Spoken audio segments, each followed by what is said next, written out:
Mana data wa twese uri mu ijuru ryera, ndagushimiye izina ryawe nirihimbazwe. Ushimiye ko udukunda ukatwitaho, uraturinda ukaturengera bugacya bukira. Mana utuvugira nta muvugizi dufite, utuvuganira tudafite kivurira, kandi uturengera tudafite kirengera, izina ryawe nirihimbazwe. Ndagushimiye kubw'iminsi n'ibihe bitambutse.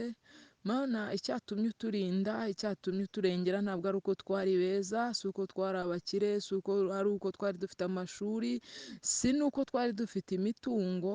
Iyo twitegereje tubonana na kimwe waduciye mu biboneka, keretse imbabazi, ubuntu n'urukundo tugirira nibyo byatumye tudashira ntushyirwe hejuru.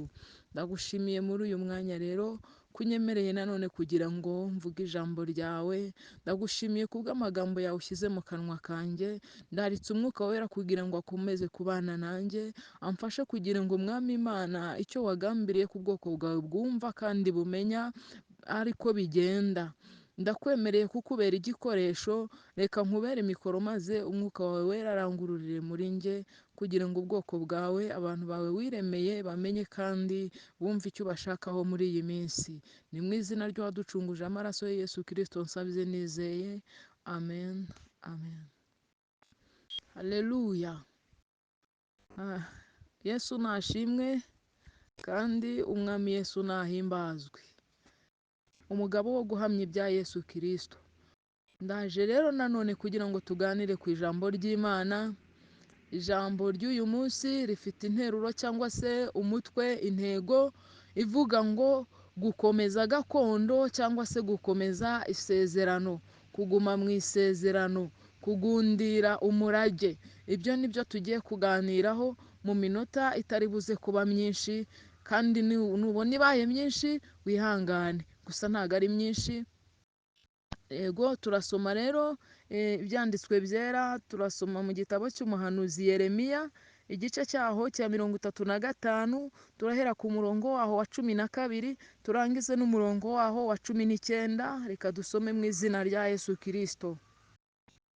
Umutwe w'amagambo uravuze ngo bene Rekabu banga kuva ku isezerano rya sekuruza. Umurongo wa 12. Maze ijambo ry'Uwiteka riza kuri Yeremiya riti, uku ni ko Uwiteka Nyiringabo, Imana ya Isiraheli ivuga ngo genda ubwire abantu b'i Buyuda n'abatuye i Yerusalemu uti mbese ntimuzemera kwigishwa ngo mwumvire amagambo yanjye? Ni ko Uwiteka abaza. Amagambo ya Yonadabu mwene Rekabu, ayo yategetse abahungu be ngo be kunywa vino, yarasohojwe. Kugeza na bugingo n'ubu ntibayinywa, kuko bumviye itegeko rya sekuruza. Ariko jye navuganye namwe nkazinduka kare nkababwira, ntimurakanyumvira.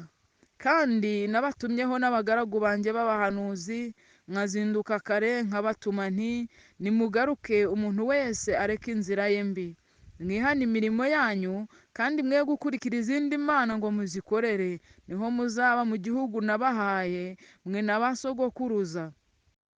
Ariko ntimwanteze amatwi, habe no kunyumvira. Mubonye bene Yonadabu mwene Rekabu basohoje itegeko sekuruza yabategetse, ariko ubu bwoko bwo ntibunyumvira. Nicyo gituma Uwiteka Nyiringabo, Imana ya Isiraheli ivuga ngo, dore ngiye guteza i Buyuda n'abatuye i Yerusalemu bose ibyago byose nabavuzeho, kuko navuganaga nabo ntibanyumvire, kandi nabahamagara ntibitabe.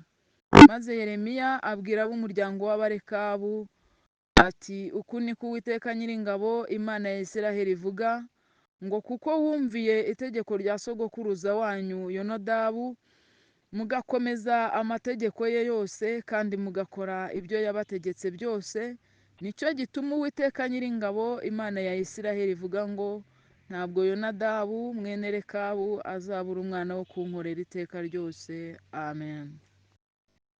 Imana yacu iturengere cyane. Aya niyo magambo tugiye kuganiraho. Nababwiye ngo afite intego cyangwa se interuro ivuga ngo gukomeza gakondo cyangwa kugundira umurage, kuguma mu isezerano.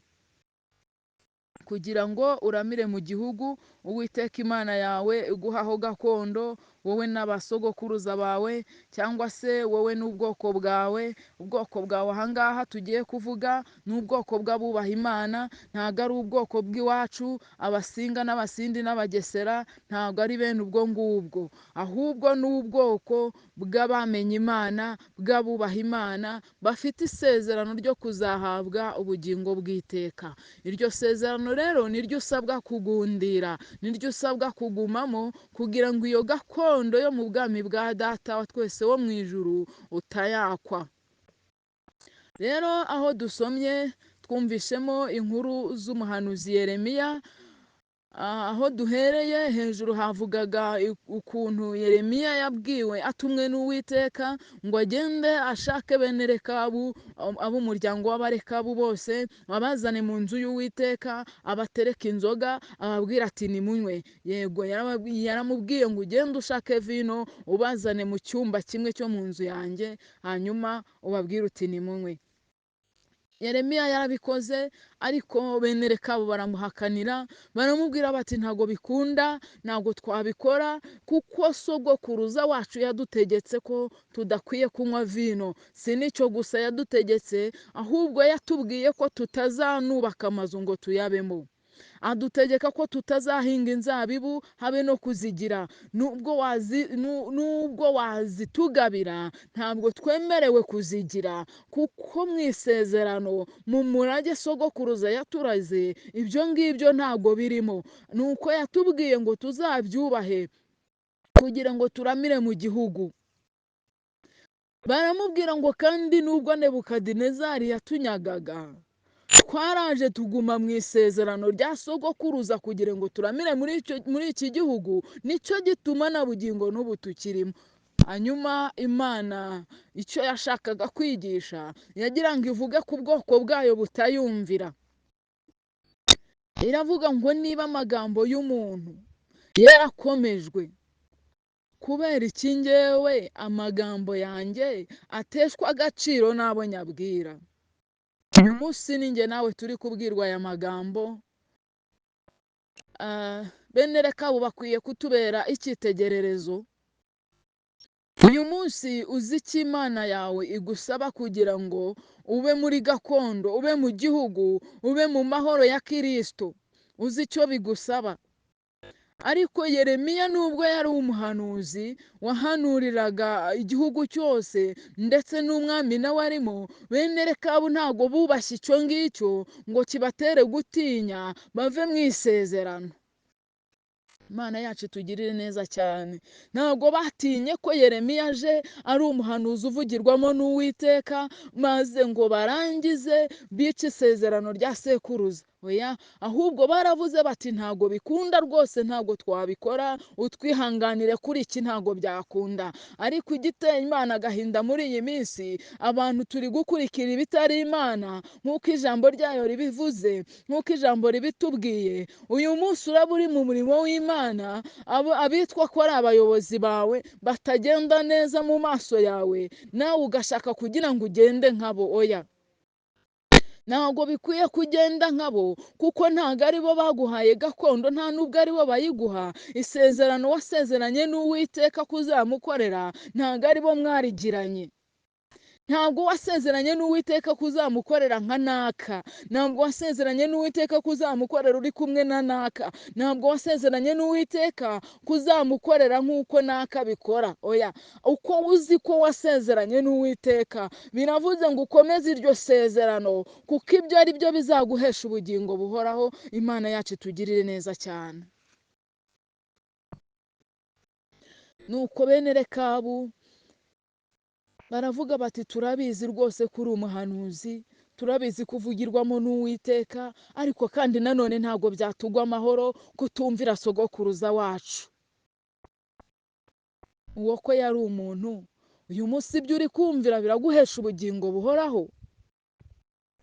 Uyu munsi ibyo ukurikiye biraguhesha ubugingo buhoraho. Uw'iyi minsi ndatekereza abantu benshi n'ubundi bari kuyoba bayobejwe n'ubuhanuzi. bayobejwe n'abitwa abahanuzi, ariko wari ukwiye kuba maso ukazirikana indahiro warahiye Uwiteka. Iyo ngiyo akaba ariyo igukomeza, iyo ngiyo akaba ariyo ukomereramo, kuko kuyikomeza no kuyikomereramo, nubwo wabaho nabi mu buzima bwa hano ku isi mu byo tubonesha amaso, ariko uzirikane ngo hirya y'ubu buzima hari ubundi buzima, aribwo nasezeranye guharanira, aribwo nahisemo gukurikira. Hanyuma wisuzume urebe niba ubuzima bwo hirya y'ubu buzima, ibyo uri gukora, ibyo uri kwigana, niba bizabuguhesha koko. Bitekerezeho, urebe niba imigendere yawe y'uyu munsi, urebe niba ibyo wigana, urebe niba ibyo ukurikiza ari ibituma urushaho kurimbisha ubugingo bwawe, ari ibituma urushaho gutunganirizwa gakondo nziza irushaho kuba nziza. Naboti we yahisemo gupfa aho kugira ngo agurane gakondo. Ubwo umwami yamubwiraga ati mpa uruzabibu rwawe Naboti, aramubwira ngo mfite inzabibu nyinshi, ndaguha uru ruta ubwiza, ndetse niwashaka n'ibiguzi ndabiguha, ariko umpa uru ruzabibu rwawe. Naboti aramubwira ati wowe biragatsindwa, ati biragatsindwa n'Uwiteka ko njyewe naguha gakondo ya ba sogokuruza banjye. Ariko uyu munsi uri kwitora ukagurana ubugingo buhoraho iby'akanya gatoya, ibya hano ku isi, ibirarangira uyu munsi. Ejo umwuka nushiramo, Uwiteka Imana niyo isubiza umwuka yaduhaye duhumeka, ibyo turirira bya hano ku isi bizaba birangije manda, garanti yabyo izaba irangiriye aho ngaho, twinjiye mu bundi buzima bw'iteka, ubwo abantu bamwe bazabaho neza bakaba mu munezero, ariko abandi bakabaho mu gahinda k'iteka, ubwo bazaba bari mu muriro ugurumana. Kandi ngo icyo gihe nta gupfa kuzaba kuriho, azaba ari ukubabara by'iteka cyangwa se kwishima by'iteka. Tekereza gakondo yawe, tekereza icyo uri guharanira uyu munsi. Uzaba mu bwami bwiza, uzaba mu munezero, cyangwa uzaba mu muriro w'Uwiteka. Umuriro w'Uwiteka yiteguye inkozi z'ibibi. Uwo muriro ngo ntuzima, biteye ubwoba, ngo n'urunyo ari urunyo, tuzi uburyo urunyo rworoha, ngo narwo ntabwo rubora, ntabwo rubasha gupfa ngo rushire. Tekereza neza kuri gakondo, tekereza neza kuri gakondo twasezeranijwe na Kristo, kuko Kristo ntabwo yaje ngo abantu tumumenye birangirira aho ngaho, ahubwo yaraje ngo uzamumenya akamwizera azahabwe ubugingo buhoraho. Uyu munsi niba waramumenye uri kumwizera gute? Ese nturi kumubangikanya n'ibitamuhimbaza? Byaba bibabaje kandi biteye agahinda.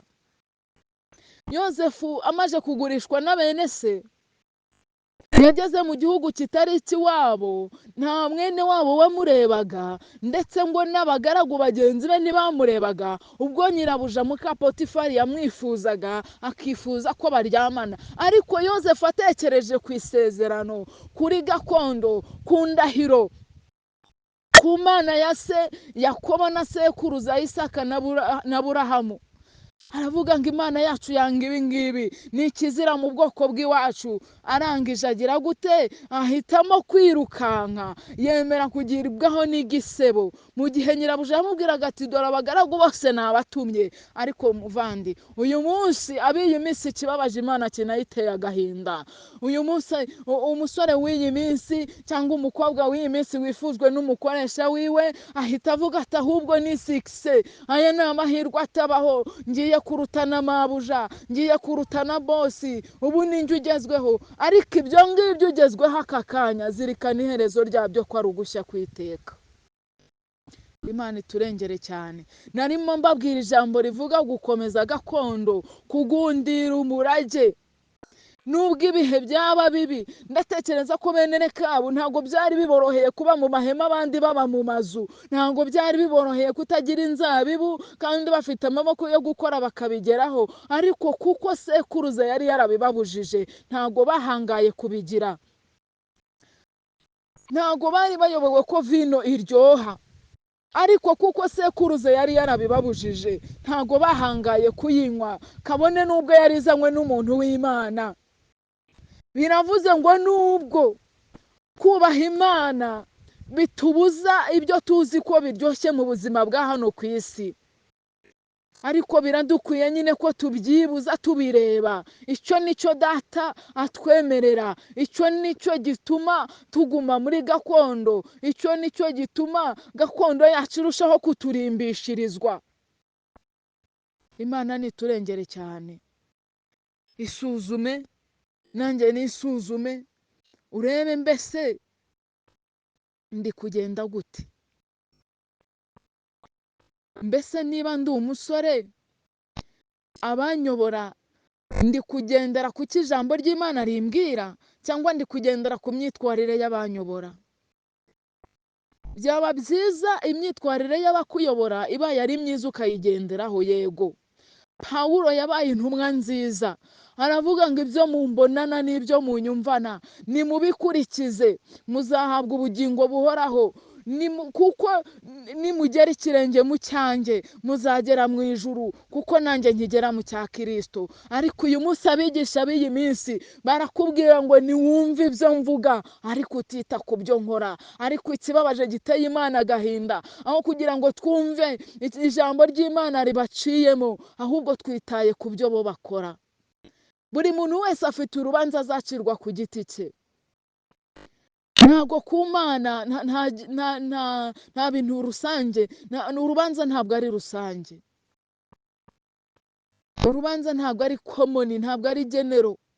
Oya, urubanza ni urw'umuntu ku giti cye. Mu ngingo zikurengera, mu ngingo zizakurengera, ntabwo hazabamo ngo nakoze ibyo nabonanye mushumba, ntabwo hazabamo ngo nakoze ibyo nabonye mama pasiteri akora, ntabwo hazabamo ngo nakoraga ibyo abigisha banjye nabo bakoraga. Oya, urubanza ruzagutsinda ni ukumenya ngo mbese icyo wari ukwiriye gukora nicyo wakoze, ko wakimenye nicyo wakoze. Icyo nicyo kizagutsindishiriza cyangwa kigutsinde.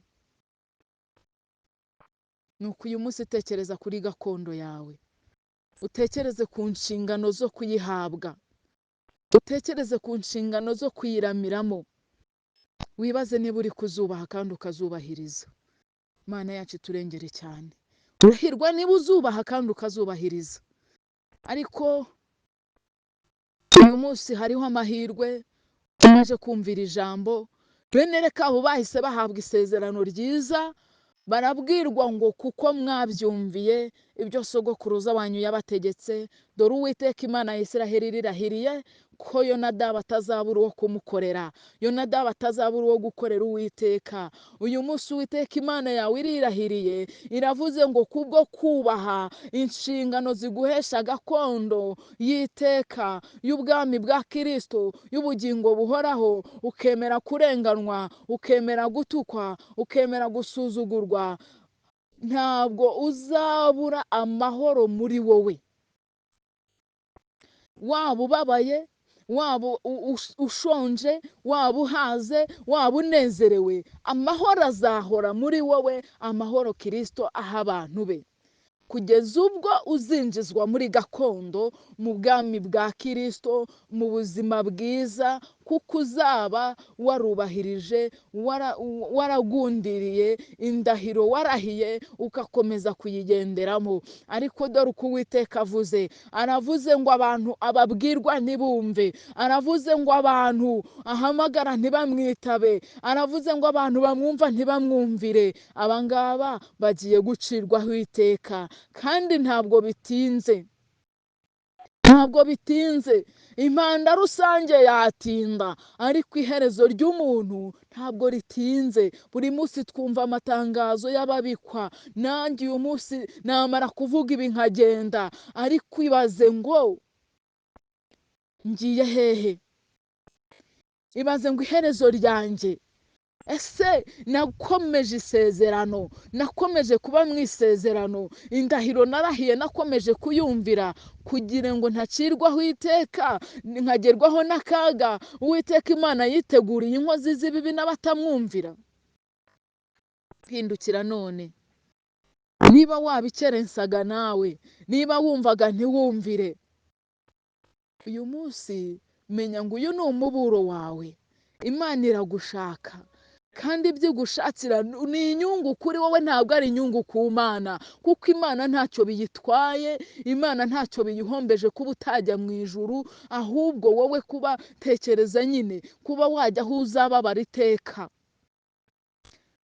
Wumva ari cyo wahitamo cyangwa wahitamo aho utazababara ukundi. Reka dusenge Imana, dusenge Imana kubwira ijambo twumvise, ariko ukomeze kuzirikana no kwigenzura wowe ubwawe, wibaze ngo mbese indahiro narahiye ndayikomeje, ko ariyo igomba kumpesha umurage mwiza cyangwa mubi. Ariko uyu munsi turi ku ijambo rivuga kwifuza gakondo nziza, kuramira mu gihugu cy'Uwiteka Imana yadusezeranije. Garuka rero mu isezerano, garuka mu isezerano, kandi ukomeze gakondo yawe hatagira uyikwaka. Duce bugufi dusenga Imana kubw'uyu mwanya, kubwira ijambo. Turagushimiye Data wa twese uri mu ijuru ryera, turagushimiye kubwira ijambo, turagushimiye kubw'umuburo wawe. Izina ryawe nirihimbazwe. Ubwoko bwawe abantu wiremeye twumvisha ijambo ryawe, yuko ushaka ko ubwo twumva ijwi ryawe tubasha kurushaho kuryumvira. Izina ryawe nirishimwe, kuko iri jambo ritambukiye mu matwi ya twese tukaba turyumvisize. Dusabye imbaraga z'Umwuka Wera kugira ngo zize zitwarire muri twebwe, zitwarire mu muntu wese wumvishira ijambo. Imbaraga z'Umwuka Wera reka ziriherekeze. Irya nkoni urindisha ijambo ryawe iyo weretse Yeremiya, reka ikomeze gushorera iri jambo mu mitima y'abaryumvishe, kandi ikomeze kuririnda, rihinduka impanda ya buri munsi mu mitima yabo, ribibutsa yuko nyuma y'ubu buzima hari ubundi buzima, ribibutsa yuko hariho akaga gakomeye kiteguriwe abatumvira umwuka wawe wera, kiteguriwe abatumvira ijwi ryawe. Maze Uwiteka, umuntu wese arusheho gukora ibyiza, umuntu wese arusheho gukunda gakondo yiwe iyo udusezeranya, umuntu wese arusheho kuguma mu isezerano no gukomeza indahiro yarahiye. Mu izina rya Yesu Kristo, icyatuma abantu bawe batumvira iri jambo reka gitsindwe n'umwuka w'Imana. Mu izina rya Yesu Kristo, umwuka wawe wera w'umuneshi akomeze kuneshereza umuntu wese uhisemo neza mu gukomeza gakondo, mu gukomeza indahiro yakurahiye, kugira ngo muzabane mu bwami bwawe bw'iteka. Mu izina ry'uwaducunguje amaraso ya Yesu Kristo nsabye nizeye, amen, amen, amen. Mwakoze cyane. Imana iyabera ibampera umugisha. Ndabakunda cyane.